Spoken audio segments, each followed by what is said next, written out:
joten tuomarineuvosto päätti silloin, että pidemmälle pitää tänään päästä ja niinpä tuota lähtöpuomia nostettiin 2 pykälää ylöspäin. Se on nyt puomi numero 15. Eilenhän toinen kierros hypättiin puomilta numero 14. Pasi Kytösaho oli eilisessä Suurmäen Suomen mestaruuskisassa 9. Hyppäsi silloin 117,5 ja 117 metriä. Ja nyt varmasti odotetaan hyvää hyppysuoritusta. Ongelmana on nyt vain se, että tuuli on aika navakka ja lähtömerkki kello kumahtaa ja Kytösaho pääsee vauhtiin.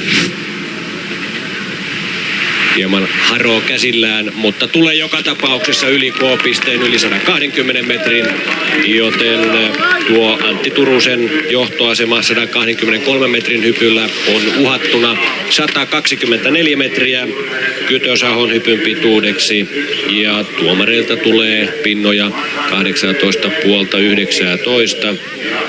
Ja muistetaan, että eilen Ari-Pekka Nikkolan mäkiennätys ensimmäisellä kierroksella 138 metriä, 18,5 kerran 19kin, 122,2 pistettä Kytösaholle ja hän johtaa kilpailua.